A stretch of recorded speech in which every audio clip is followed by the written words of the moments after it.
Hello, everybody. Welcome back to the Locks of the Day podcast. This is episode number 21, and I'm here with Zach and Andrew. We're here once again to give you the good old Locks of the Day, of course. We'll give you a little recap of the NFL Premium, which we went 4-1, going plus 7.8 units last podcast, which is great. We are now up 88.7 units total this NFL season, which is still exceptional. We haven't hit that 100 mark just yet, but we're hoping to this week, of course. And then today's podcast will lock in with the classic NHL and NBA premium picks before we get into the NFL Saturday and Sunday hot locks. So let's get into the recap, Andrew. Kick it off with what you had. Yes, sir. Another dub from the Bengals, of course. We're gonna keep riding them. So that was a crazy game last week, little OT, 30 to 24. Uh, Never losing that game because we got to make playoffs, obviously. Gonna need a prayer from the Broncos this week to lose against the Chiefs. Could happen, but also a little one-star pick, Michael Penix Jr. to score a little tutty. That was a little free pick. Robbed. Absolutely fucking robbed. We had a goal line rush. They handed it to Bijan. 3 yard run. Did protect the 3 yard run. Didn't give the Penix, but it's okay. It was just a little one star plus 900. Would have been unreal if they fucking scored on that 3 yard run, though. If I called that, that would have been nuts. Yeah, we would have loved a plus 900 there, but did cash the 3-star, the really meaningful play, minus 170, so plus 3 units on that one. And that was the premium pick. Obviously, the Penix was a 1-star, so that's a free play. Um, my 3-star was on the Jets, Aaron Rodgers, under 224 and a half passing yards at a minus 115. He blew it up. He had only 112 yards with 2 interceptions and no touchdowns versus the Bills. So not a good showing for him, but cash that 3-star. Then we had a 2-star for the Arizona Cardinals plus 7.5 at a minus 135. That cash as well because they lost to the Rams in a boring game, 13-9. And Zach, I know you had two picks as well, so give me your little recap. Yeah. I did it again. Threw with the premium sweep. Not bad. Cowboys came in, threw up an absolute shitter. Um, I'm gonna say probably the best part about it was if you guys didn't see it, Micah Parsons on his podcast was like, well, yeah, if we, like 4 or 5 plays pretty much summed up the entire game. If not, it was basically even. That's like saying, oh, if we didn't make 5 mistakes, then we might have won the game. If the Giants didn't make 5 mistakes a game, maybe they wouldn't be 2-14. Yeah, I very don't know. well. Thanks, Michael. Maybe let's not give up 41 points to Kenny Pickett, and we'll see what happens. But anyways, from start to finish, that game just went terribly. First drive of the game, you're driving down the field and you get up a 68-yard pick six, and it was just like, well, let's throw it out the window. But then we did also have Mike Evans over 80 plus receiving yards, and big players are going to make big plays. Game they had to win, and they went out there. He had about 100, and I'm going to say like 10 yards receiving somewhere in that area. So he went off and did his thing. So we split there. Yeah, 4-1 premium slate, which is very good, plus 7.8 units. That's money, fellas. But now roll into the premium picks for today. We'll get NHL started. I'll kick it off with a little 3-star for you. We got the New Jersey Devils over 3.5 total goals, minus 130 versus the Sharks on ESPN Bet. The Devils, they're 24-14-3 versus the Sharks, who are 12-23-6. The Devils' last 3 games, they've gotten a bunch of shots and they just haven't capitalized on them. They're putting up a shit ton of shots and just not scoring. 33 shots, 0 goals. 34 shots, 2 goals. 23 shots, 2 goals. They're just way too much of a high-powered offense to keep being held with a low total goals, especially against a Sharks team. And the Sharks won the first matchup 1-0 in a low-scoring game. Not happening again. The Sharks give up 3.49 goals per game, which ranks bottom 3 in the NHL, and the Devils rank top 10 in goals per game. So you can lock in Devils over 3.5 total goals, minus 130. Don't forget it. And Andrew, I know you got the 2-star kid. Lock them in. Yeah, little plus here in the 2-star. Could be a little riskier, but we're taking the Red Wings money line plus 175, playing the Jets. This is a season splitter here.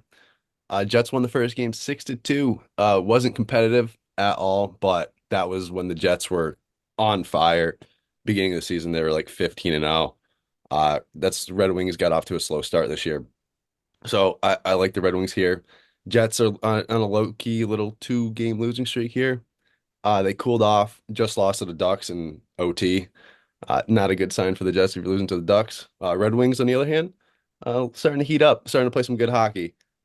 Just got Patty Kane back from injury, and he's going off. He's got 5 points in his last 3 games. Red Wings are dialed. They rattle off 3 wins in a row. I like them to stay hot here against the Jets. Plus 175 is a little wild. Lock that in though. 2 star, 2 units. Bang. Lock those in, fellas. That's NHL Premium right there, the 2 and 3 star. Once again, don't forget it.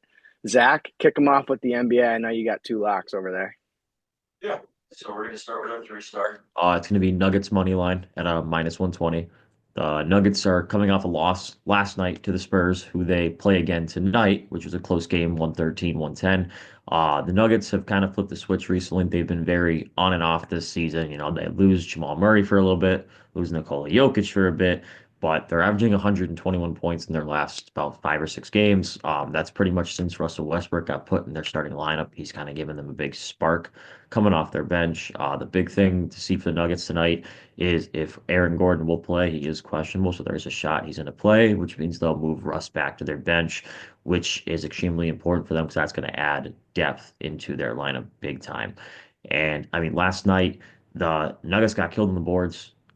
That was pretty much just in part to Victor Wembanyama getting 18 rebounds, and they also got given up 3 pointers last night as well. They held the Spurs to 35% from three, and Wembanyama was 4 for 6. The rest of the starting lineup either went 0 for or 1 for 5 or 1 for 6.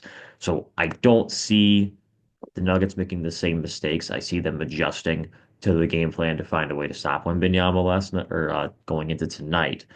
And I would say at this point, Mike Malone is going to come up with plans that he usually has. He's very good on back-to-backs. Mike Malone in the last 3 years on back-to-backs against the same team has a 75% win percentage. And coming up with that, I think tonight, the Nuggets coming into San Antonio, they're still the favorites in this game. And this is a little doubleheader, a little splitter. So we're going with the Nuggets money line minus 120. Love that. Love that. And then finish up right into our 2 star as well, which is going to be the Suns money line plus 105 against the Pacers. The Suns have lost 4 or 5, and they've had close losses in these 4 or 5 games. They've lost to the Grizzlies by a couple points, the Warriors by a couple points, and not really too worried about that. They do have a solid unit. They have some injuries here and there. Bradley Beal is going to be a game time decision. But at this point, the Suns are coming off some extra rest, whereas the Pacers are just flying back from Miami from Thursday night, where they got a big win for themselves. And usually, when the Pacers come off a big win, they tend to lose that next game. That's just kind of how their season's been. That's the reason why they're a 500 team. But the Suns haven't had an issue scoring points this season.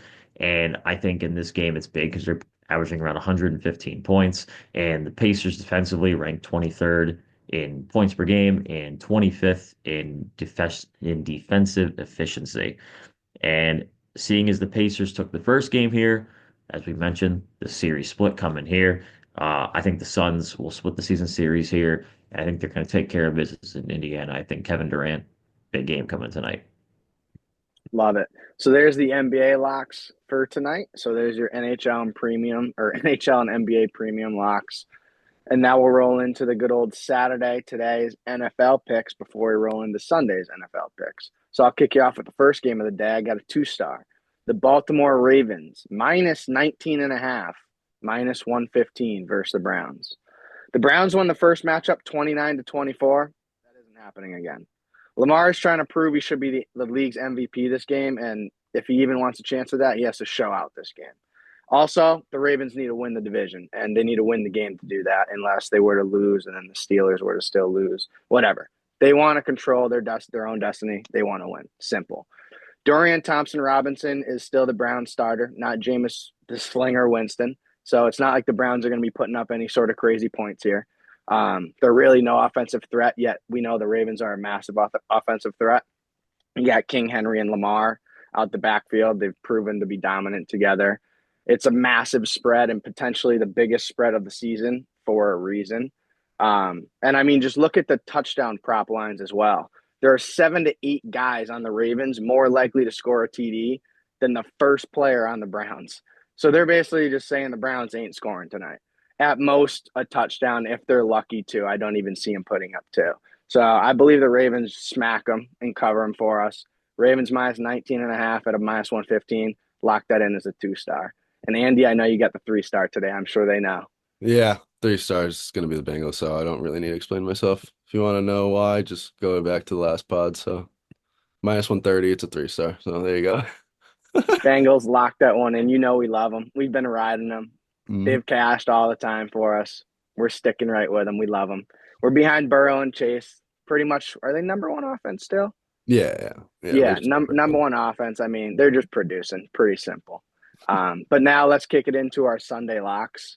And Andy, you got a 3-star there as well, correct? yeah. I'll rip that one. We're gonna go with the Eagles, Philadelphia Eagles money line to minus 135. I could care less who's playing and who's not playing that game. It's a great line for a top team in the league. Eagles, best defense in the league, top five offense. It's plain and simple here. You're gonna give me a minus 135. I'm gonna take it. They're playing the Giants, one of the worst teams in the league. So, and don't get caught up on last week's Giants win against the Colts. Colts had to lose that game so other teams could get in the fucking playoffs. And that was a 7.5 point dog. Those 7.5 point dogs are scary in the NFL. Those things, those guys win. So, love the Eagles here. Minus 135. That's a three unit play here. So, lock that one in. Beautiful. And I'll swing it over with the other 3-star play for Sunday. We got the Seattle Seahawks minus 5.5 at a minus 135 versus the Rams. The Rams won the first matchup 26-20, but this time around, the Rams obviously they're not playing Matthew Stafford, Puka Nacua, Cooper Kupp, Kyron Williams. Their entire offense is gone. They don't really care about this game. It doesn't make a difference where they're going to be in playoffs. They have their spot. They win, they're in the same spot. They lose, they're in the same spot. So yeah, their entire offense is gone. Yet Geno Smith, Zach Charbonnet, who's been playing great, DK Metcalf, Jackson Smith are all playing. That's a pretty stacked offense. And the Seahawks aren't a pushover team in general. Never mind when you're not even playing your starters. This would be a good game if the Rams had their starters. I'd be picking the Rams in it, of course, but you're going to give me no starters versus a full-on starting NFL team. That's actually pretty good. Yeah, I'll take the Seahawks minus 5.5 at a minus 135. Lock that in. And Zach, I know you got a 2-star.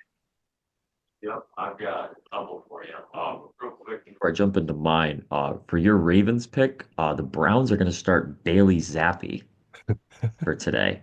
So I thought, I mean, not that it really makes a difference because I don't think he's played in a game in about 2 years, 3 years. But I didn't even know he was even on the Browns. But I Wow. thought Yeah, it, because I looked but I thought last it, night and Dorian was the expected, but that must just be yeah, you. because it came out about at 11 o'clock last night that they were going to start Bailey Zappi. Fair enough. I looked Which probably around 10. maybe that would have been a better idea for them than starting Dorian Thompson Robinson throughout the last couple of games, but who knows? But I don't think it makes a difference, but just for the people that don't roast us in the comments. So Yeah, there yeah. we It's go. Bailey Zappi then. But once again, Ravens minus 19 and a half. Lock it in. But yeah, go kick him off with your All right. two, kid. And now for the 2 star. We got Jets money line at a minus 105. The Jets are at the end of a rough season in which they probably will not see Aaron Rodgers and Devontae Adams in a Jets uniform next season. Um, the Jets come in with nothing to play for. Meanwhile, the Dolphins have everything to lose, which is what I love about the Jets in this game. Um, Pretty much just the Dolphins defense, the first time these guys played, gave up 32 points to Aaron Rodgers, and Aaron Rodgers felt good. He felt comfortable back there. Devontae Adams had a great game. If it wasn't for Tua playing good, Dolphins more than likely lose that game, and Tua's out. Tua's going to be out. It's going to be Tyler Huntley doing the duties, and he struggles, and the Dolphins offense struggles a lot when Tua does not play, and they showed that all year. If Tua doesn't get hurt, this team is most likely already a playoff team. But without him, they've struggled to win, and they can't put points up. And with that being said, I expect the Jets to go out there and kind of play spoiler and take down the Dolphins this season and just go out there and put up points against the defense whose offense just can't stay on the field. And I think the big thing too that I also like is this could possibly be Aaron Rodgers' last game. He mentioned it a couple times this week, saying, he's 40 plus years old now. He doesn't really know what he's going to do, and he wants to go out with a win. It doesn't matter if he's 4-12 or 12-4. He doesn't care. He wants to go out with a win, and these guys are going to want to get him a win as well. So Jets money line minus 105. It's a good pick here. I love the value as well at home. Love it. There's your value right there, kid. Yep. And then we got another two-star. This is my self-explanatory pick. I went with him last week. Mike Evans over 6.5 receptions at minus 125. I don't have too many of these, but the Bucks need to win again. I said this last week, and Mike Evans went off for 100 plus yards and close to 10 receptions.